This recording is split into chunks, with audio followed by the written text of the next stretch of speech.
Hello everyone, welcome to my blog.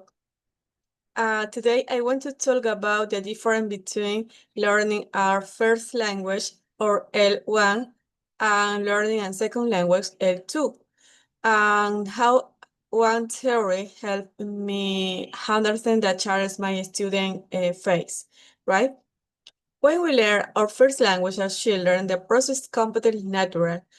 We learn without pressure, without we're making mistake, without needing explicit grammar and explanation, but simply listen, observe, interact with the people around us. Because of this L1, learning happens constant automatically, right? However, learning and L2 is very different because for many students, especially in school settings, learning a second language involves challenges like anxiety, language exposure, fear of speaking, and the pressure to the correct. Unlike L1 learning, L2 learners do not always have content correct, right? Uh, Unlike L1 learners and L2 learners do not always have constant input of the support environment, where they can use the language freely. This makes the process slower, sometimes frustrating. Okay? Is a difference between L1 and L2 learnings. For example, we have L1 is quite natural concepts are without pressure, L2 often involve anxiety, limited posture, and fear and mistake. L1 learning happens through constant interaction and meaningful input, and L2 learning depends on instruction, environment, and emotional factor. Progressing L2 tends to be slower and require more support, right?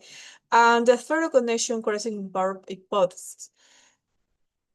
One third that explain the difference clearly in crashing hypothesis. According to Crashing, learning is acquired language when there is safe, compressible input.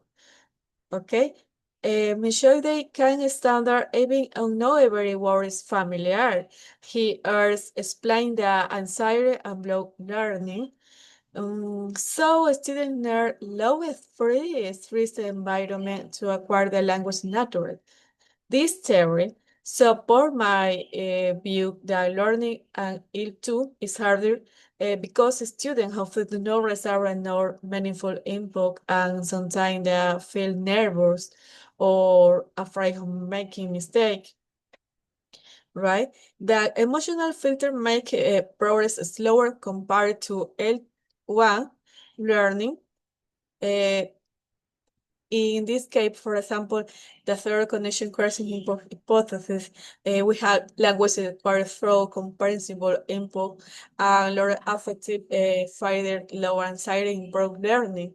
Meaningful and understandable, Michelle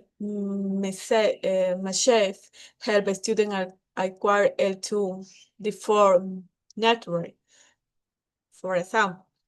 And so have I apply this in my teaching.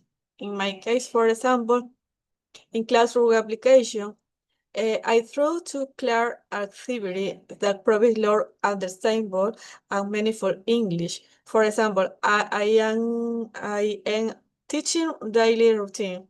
I don't start with grammar rollers in terms. I show a student a short animated video, for example, or a child waking up, brushing their teeth, hearing breakfast, and going to a school. As we watch, I speak slowly, use gestures, um, and highlight key phrase like, for example, he wakes up, or she bruised her teeth, or other student understanding the meaning through context, no translation. Okay. And for example, we have in the slide classroom application, use visual stories, videos, and gestures to make input clear, and other is reduce stress, support environment, no pursuit to be perfect. move from understanding why they practice personal expression, right? Later, I asked them to describe their own routines using the some simple structures. To conclude, learning and L2 is challenging, but with the right support and no comprehensible input. Student can develop their English natural, use a crescent subjects. Thank you for your attention, for seeing my video and my explanation. See you in the next video. Bye.